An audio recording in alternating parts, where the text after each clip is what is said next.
Buongiorno e benvenuti a 7 in punto. Questa mattina qui con noi abbiamo il Presidente del Veneto, Luca Zaia. Buongiorno e ben svegliato. Grazie a lei per aver accettato. Tantissime le cose da chiedere.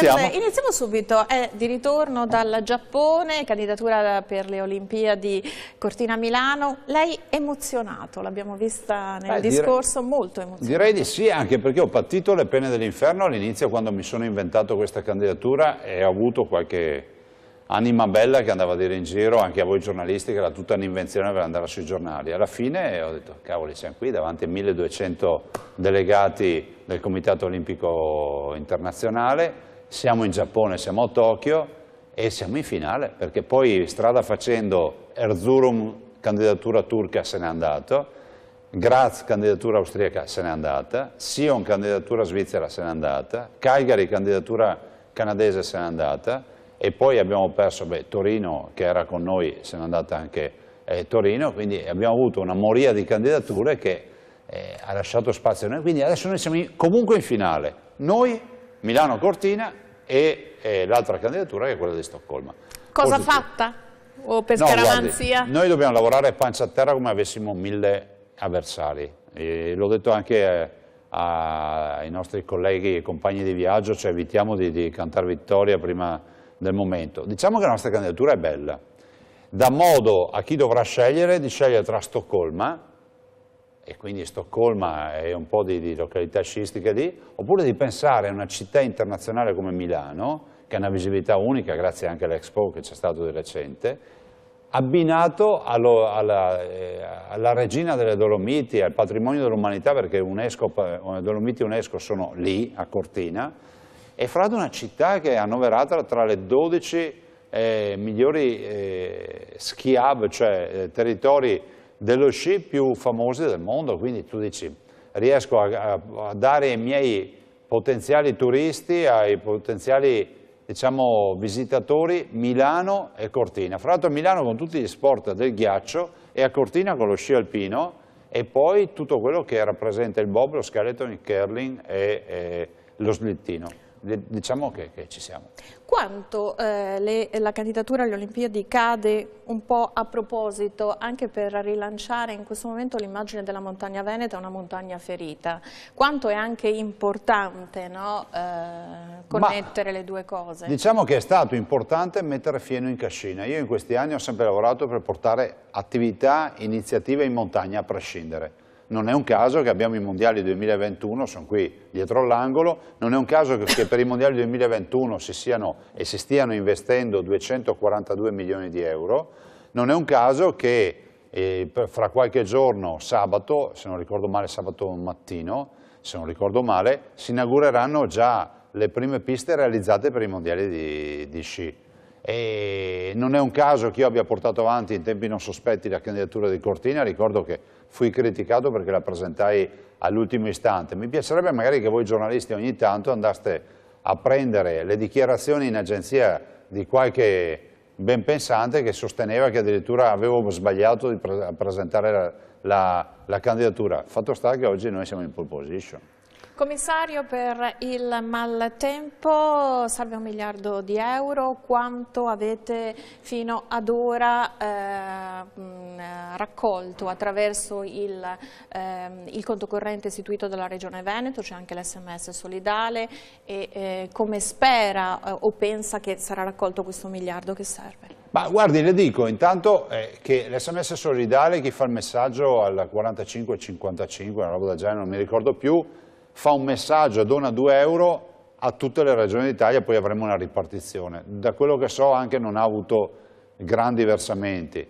Invece il conto corrente della regione ci ha stupito, cioè, lo dico qui da lei in anteprima, do questa notizia, abbiamo superato i 2 milioni di euro, che è una roba strepitosa, cioè io ho fatto il commissario dell'alluvione nel 2010 e ho fatto anche il commissario per il terremoto, ma dico che qui una roba così non si è mai vista, sia come danni che come donazioni.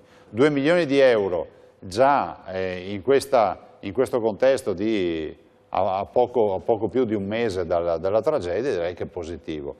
Sai, io avrei voluto evitare di essere commissario, intanto mi faccio dire una cosa ai cittadini, il commissario non guadagna soldi, No, sono quelle banalità che se poi tu non le dici, c'è sempre qualche lazzarone che poi va a dire in giro fa il commissario chissà quanti schei che ciappa. Prende le decisioni però, anche quelle... No, ha la responsabilità di prendere le decisioni, perché il commissario non ha dei filtri, quindi io rispondo penalmente, civilmente di tutto quello che accade.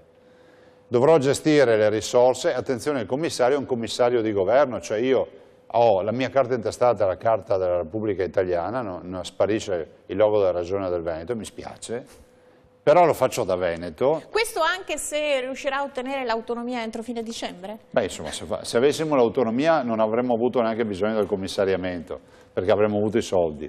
La verità è che il governo ci è stato a fianco, c'è già un primo stanziamento di 253 milioni, dai quali noi dovremo attingere per circa 70, 80, 90 milioni di euro, adesso non le so dire la ripartizione che si farà.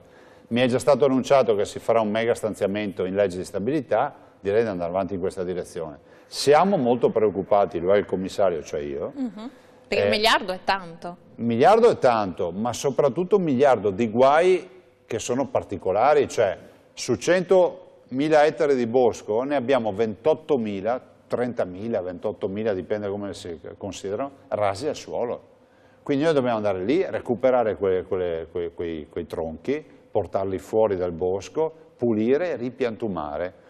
E capisce che è una partita, nonostante siamo un paese pieno di premi Nobel, voglio ricordare che mai è accaduta una roba del genere. Per cui... Quanto tempo ci vorrà per rimettere tutto in sesto, al di là del miliardo? Io spero che la pulizia, diciamo, quella più immediata alla vista umana, che è quella che più ci interessa, ma non perché siamo dei disgraziati, perché noi vendiamo il paesaggio ed è giusto dove si va a camminare non ci siano più i tronchi, perché voglio ricordare che questo danno significa non avere più sentieri, e i sentieri sono invasi dai tronchi, cioè tutto quello che uno pensa, il suo ex sentiero, anzi il sentiero che era luogo di villeggiatura, che sono nell'Agordino, in Comelico, che era in mezzo al bosco, molto probabilmente oggi è il bosco sopra il sentiero. Quindi pulizia dei sentieri, noi dobbiamo farcela assolutamente in un anno, ci siamo dati un anno per pulire la parte più importante che è quella del paesaggio, dopodiché le dirò io che ho sorvolato tutto, ho visto delle radure dove forse l'unico essere vivente che ci è passato qualche dinosauro qualche anno fa, tanto per dare un'idea, irraggiungibile. Lì capisce che lì molto probabilmente marciranno lì perché è impossibile riuscire a andare giù nelle gole a recuperare alberi. Dovrete ricorrere a ditte estere, si parla dell'Austria, del Carinzia, o si riaprono, bastano le segherie nostre? Partiamo da un presupposto, che con una mole così importante di legname non è gestibile dalle ditte locali. Quindi le ditte locali io spero partecipino tutte, ma non bastano. Non vorrei che qualcuno pensasse che lasciamo fuori le ditte locali, no, a parte il fatto che io sono chiamato a fare gare, evidenza pubblica, non posso chiamare a casa col telefono la gente, quindi le ditte locali devono essere brave a fare delle offerte tali per cui siano competitive, se no perdono le gare, chiuso. Funziona così, i cittadini non vogliono che gli amministratori decidano nulla, quindi fanno le gare. Dall'altro però voglio anche ricordare che non basteranno le locali, non basteranno le nazionali, non basteranno neanche solo quelle francesi o solo quelle austriache, bisogna portare un po' tutti. Le do un dato, è un dato che le do anche questo in anteprima, che a mio avviso è importante. È vero che c'è il cambiamento climatico, però stiamo dando troppa importanza al cambiamento climatico rispetto invece a dei fatti che la memoria storica non ricorda, però accadono. Voglio ricordare che dal 1990 ad oggi abbiamo avuto 32 tempeste che hanno fatto schiantare boschi in Europa. La prima del 90, da quando si è iniziato a censire, pensi che ha fatto un danno da 180 milioni di metri cubi. La tempesta si chiamava Lothar e è interessato soprattutto la Germania. Poi ne abbiamo avuto tante, piccole, grandi. Ne ricordiamo un'altra, che è quella della Francia, spesso citata anche durante i giorni tragici dell'Agordino. 48 milioni di metri cubi 2006, è la famosa tempesta che rasa al suolo foreste di roveri, quindi di querce. Per poi arrivare in Italia alla nostra, ce n'è stata una di piccola nel 2014 in Toscana da 400 metri cubi. Quindi sono fenomeni normali che si possono prevedere o bisogna essere pronti a... Non sono prevedibili. La nostra vale circa 8-10 milioni di metri cubi, questi sono dati Federlegno. Non sono prevedibili, come giustamente diceva Edmondo Bernacca, grande meteorologo, diceva l'uomo non ha memoria storica quando parla di eventi climatici, però diciamo anche che sono eventi che bisogna affrontare quando capita. Li affronti, solo che magari 100 anni fa o 200 anni fa il bosco viveva da sé, ricresceva da sé. Oggi anche un fuscello storto dà fastidio, quindi va recuperato. Autonomia, il vice premier Di Maio ha garantito qualche giorno fa che sarà in agenda di governo, anche se sembrava che proprio il Movimento 5 Stelle in qualche modo rallentasse. Lei ci crede, è speranzoso? No, guardi, io sono positivo e non faccio parte di quelli che pensavano che il 5 Stelle non portasse avanti questo impegno preso con i veneti e in generale con i cittadini, perché oltre ai veneti ci sono i lombardi, ci sono gli emiliani, ci sono un sacco di altre regioni che hanno chiesto l'autonomia. Ovviamente noi siamo stati i primi, siamo stati anche quelli che hanno fatto un referendum ufficiale con il quorum, una legge referendaria, insomma una roba complicata e i cittadini si ricorderanno. Siamo stati anche quelli che per il 60% sono andati a votare. Io non ho mai pensato che i 5 Stelle potessero venire meno a questo impegno. Hanno sostenuto il referendum e il sì in Veneto e questo va riconosciuto, come l'ha fatto la Lega. Queste due forze di governo, Lega e 5 Stelle, hanno scritto nel programma di governo che bisogna dare l'autonomia al Veneto. Queste due forze di governo, Lega e 5 Stelle, hanno messo l'autonomia del Veneto anche nel DEF, nel documento di programmazione economica e finanziaria. Queste due forze di governo hanno dichiarato con Di Maio, vice premier, e Salvini, vice premier, di volere a tutti i costi fare l'autonomia entro fine anno. Diciamo che ci siamo. Quindi 1° gennaio? Ma guardi, loro sono nelle condizioni di farlo perché? Perché il Veneto, che non si è preso indietro con i compiti per casa, ha già consegnato il 2 ottobre di quest'anno al Presidente del Consiglio Conte il progetto per l'autonomia per il Veneto. Per noi, guardi, se adesso per ipotesi mi chiamassero ad andare a firmare l'intesa, io uscirei di qui, prenderei un treno e penso che alla volta di mezzogiorno potrei essere a Roma e firmare, no? Allora, noi ci siamo pronti, sono 23 materie, anche qui ho dimostrato che non dicevo io le bugie, ma lo diceva qualche lazzarone. E quindi anche i 9 decimi confermati? Ma guardi che se si applicano i principi delle 23 materie, con la contabilità non si scappa, cioè mi devono trasferire le risorse per quelle 23 materie.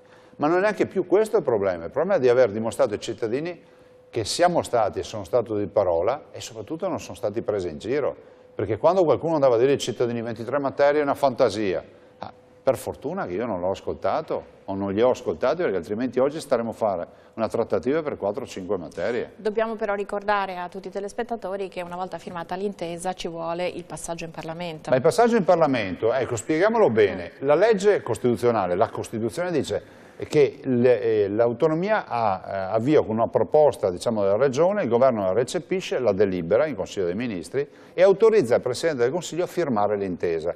Che cos'è l'intesa? L'intesa è il preliminare fatto dal notaio per comprarsi una casa. Quindi tu vai dal notaio, firmi il preliminare che dirà tu mi vendi quella casa e io te la pago tot. Dopodiché non è che il notaio può rifiutarsi di firmare, perché se si rifiuta di firmare l'atto notarile vero e proprio dopo qualche mese, quando tu gli porti tutte le carte e quindi il Parlamento si rifiuta, va a casa. Il notaio chiude perché è inadempiente, perché è un pubblico ufficiale. Il Parlamento va a casa. Cioè, se il Parlamento italiano votasse contro l'intesa firmata dal governo italiano e dalla Regione del Veneto, vuol dire che non c'è più una maggioranza. A proposito di manovra economica, c'è qualche passo indietro? Sempre tornando a Di Maio, ha incontrato le categorie economiche del Trevigiano, ma non solo, insomma non è riuscito a convincerli fino in fondo. Qui, in questo territorio, è indubbio dirlo, insomma la Lega porta avanti dei ragionamenti che i 5 Stelle un po' frenano. Ci sono veramente questi mal di pancia e questi aggiustamenti alla manovra vanno in una direzione che lei condivide? Ma guardi, io penso che gli imprenditori che conosco io condividono questo cambio di marcia, condividono il fatto che comunque ci sia una realtà, ricordiamoci come eravamo governati prima e come siamo governati oggi. Io non vengo qui a parlare male di Renzi o del PD, vengo solo a dire che la loro visione di Italia è diversa dalla nostra. Un esempio, l'immigrazione.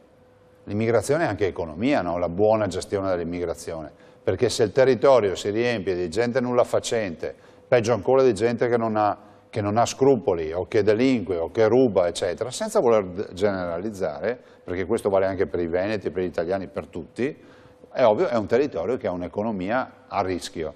Quindi abbiamo dimostrato che l'impegno che ci eravamo presi con le imprese e i cittadini sugli immigrati l'abbiamo onorato.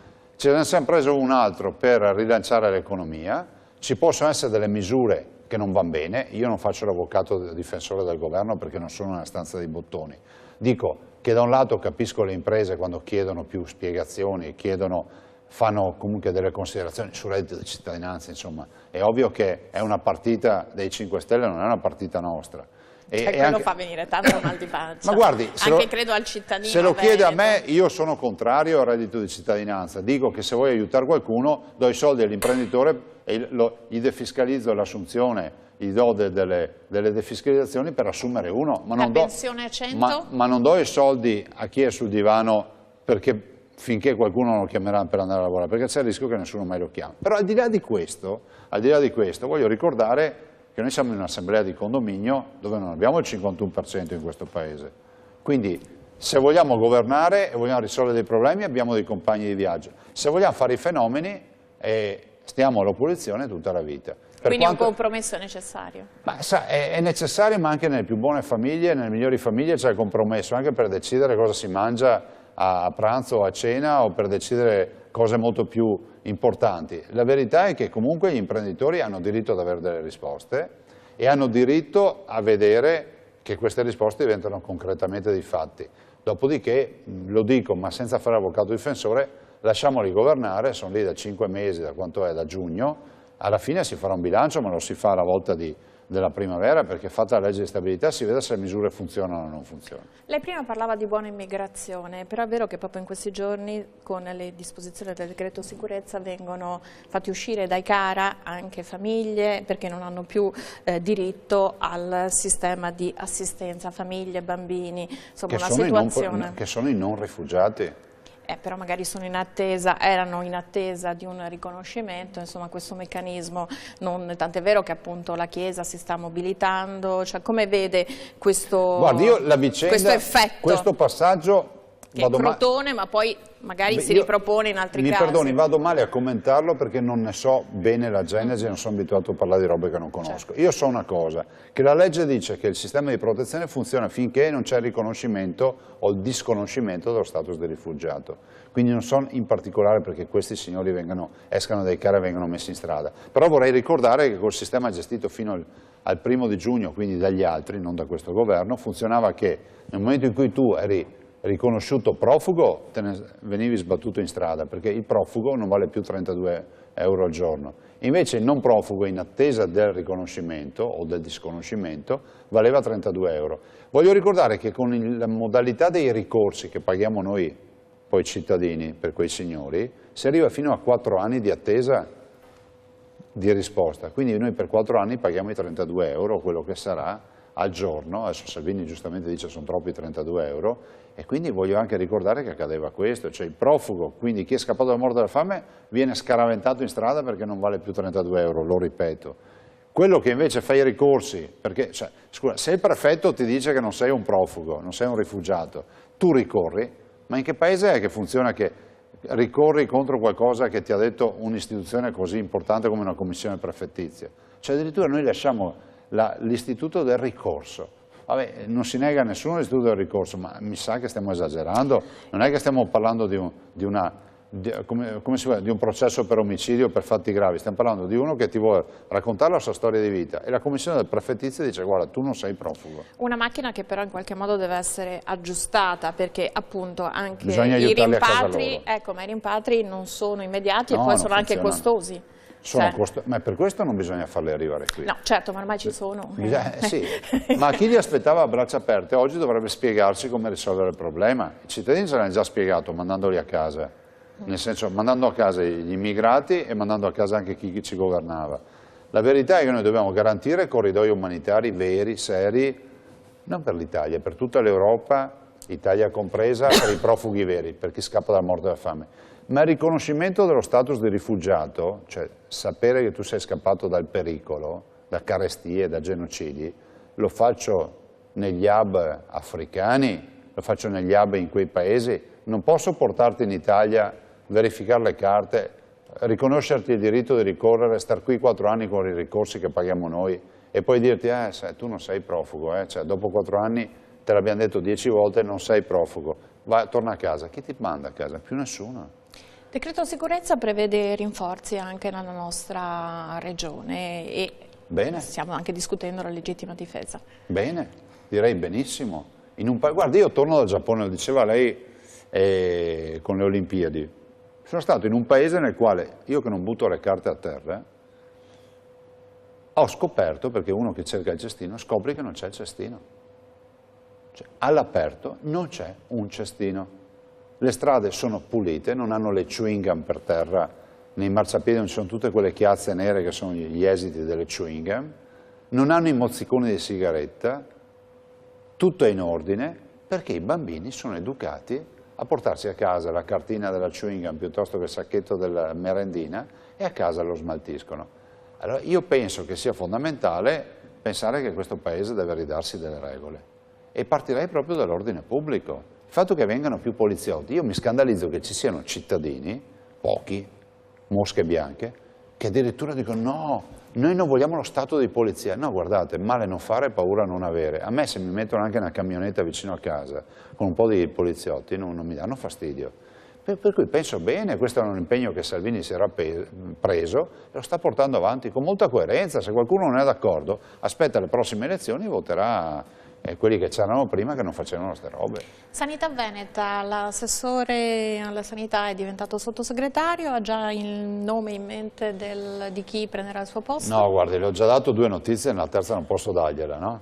E le dico una cosa però, non ho ancora affrontato il tema. Non mi sono preoccupato oggettivamente, io ho una bella Perché lei non immaginava che fosse incaricato e si dice che sia stato lei un po' il deus ex machina. No, non è che sono stato non sono stato preso alla sprovvista, come si dice, nel senso che ho problemi più grossi oggi da affrontare. Una squadra eccezionale di 9 assessori comunque che lavora, che è in grado anche di sopperire a referato, anche perché io ho sempre puntato alla collegialità, per cui se parla col mio assessore al turismo è in grado di dire cosa stiamo facendo nella sanità e quello della sanità è in grado di dire cosa stiamo facendo nel turismo, per cui non vivo questa ansia. Dopodiché con calma deciderò se nominare un assessore, deciderò se mantenerne 9 e finire il mandato così, deciderò se dare la delega a un nuovo assessore o fare nuove deleghe per un nuovo assessore e quella delega lasciarlo uno dei senior, degli storici e così via. Ma guardi, è l'ultimo dei miei problemi questa fase. In questo momento però la sanità veneta ha un po' di questioni, penso al batterio killer, liste d'attesa all'ULSS 3 Serenissima,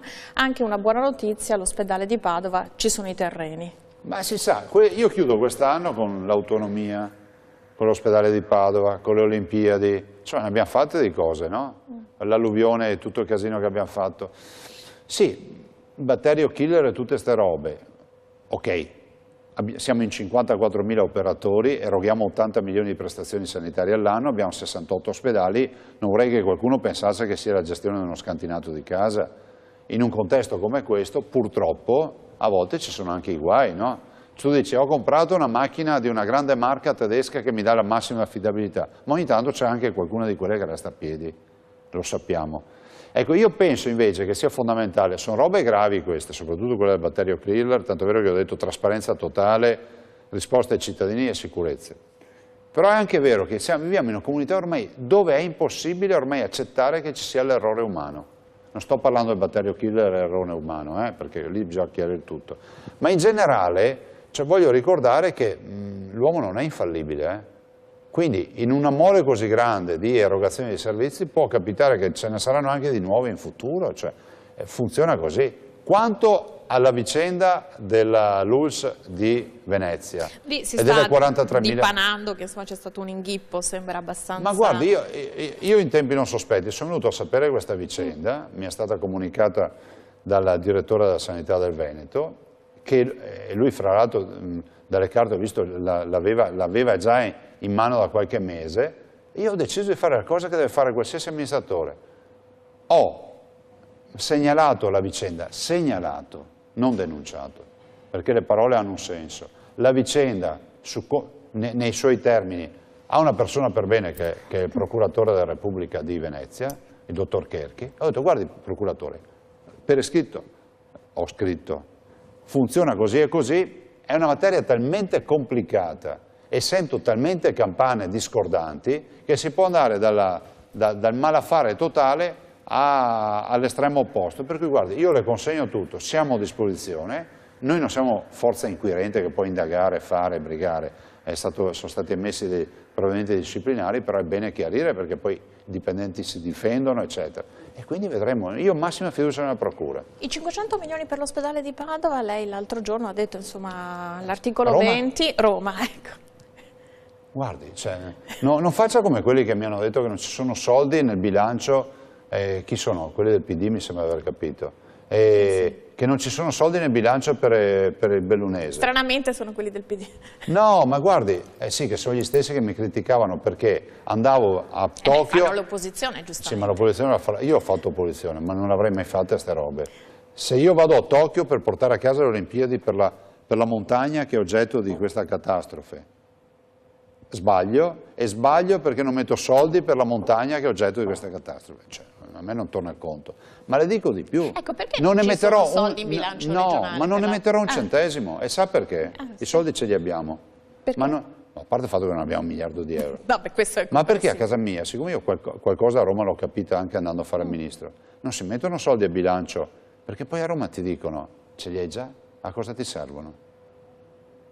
Cioè, mi sembra l'ABC. La roba più scandalosa non è che non ci siano soldi a bilancio, è che non abbiano capito perché non ci sono. Perché dopo anni di amministrazione uno dovrebbe capire che non è che puoi andare a battere cassa a Roma e dimostrare che il bilancio è pieno di soldi per risolvere una tragedia. Premesso che noi non ce li abbiamo. Cioè, ad esempio, senza dirlo tanto i 420, in tempi non sospetti ne abbiamo stanziato quasi 3 milioni di euro per le somme urgenze, ma non abbiamo fatto comunicati. Potrei dire abbiamo già messo 3 milioni di euro. Possiamo metterne quanti? 3, 4, 5? Sì, ma arrivare a 1 miliardo. Ma arrivare a 1 miliardo, allora, cerchiamo di non essere, come si può dire, di non prendere in giro i cittadini. Noi non lo facciamo, qualcun altro sì, ho l'impressione, no? Però lo Stato potrebbe, secondo me, arrivare a 1 miliardo prima o poi. Ma guardi, io questo non glielo so dire. So che comunque quando c'è stata altri casi, l'alluvione del 2010, il terremoto del 2012, poi i soldi sono arrivati, come stanno arrivando anche adesso, arrivano a tranche come le altre volte e arriveranno. Non arriverà 1 miliardo, questo è ovvio, a parte il fatto che la legge dice che il rimborso è fino al 70% dei danni, quindi in teoria sono già 700 milioni. Dopodiché vedremo anche quanti sono i danni, in settimana cercherò di dare anche un computo esatto dei danni. Lei prima ha detto concludo l'anno con... molto probabilmente l'autonomia, con l'ospedale di Padova, con tante le Olimpiadi, tanti buoni risultati. Il suo mandato finisce nel 2020 e a maggio-aprile del 2019 ci sono le europee. Esclude la possibilità, sì, con tutti questi risultati in cassa di... No, guardi, io penso che queste siano leggende metropolitane, del resto io sono buono per tutte le stagioni, ogni volta che ci sono le elezioni, se nota, io sono, sono candidato... E ogni volta... Evidentemente c'è convergenza, per usare dei termini che si usavano nella politica, quella della Prima Repubblica. Sì, però ogni volta cosa vi dico, si ricorda? Sì, che fa l'amministratore. No, ma è che è una manfrina, che ci penalizza, perché poi se io entro nel limbo, e in questo vortice della potenziale candidatura finisce che poi vado in salamoia per 4 o 5 mesi perché poi gli uffici a Roma non ti rispondono più, hanno tutti il pelo dritto, non sanno se ti stanno facendo campagna, guarda, stiano tutti tranquilli, io devo finire sto mandato. E dopo cosa fa? E dopo cosa faccio? Quando ho finito decido. Io sono molto fatalista, nel senso che guarda, io sono andato a fare il ministro, non volevo neanche andare a fare il ministro, si figuri lei. Un'ultima cosa, proprio. Prego. 30 secondi. Abbiamo già finito? Sì, purtroppo sì.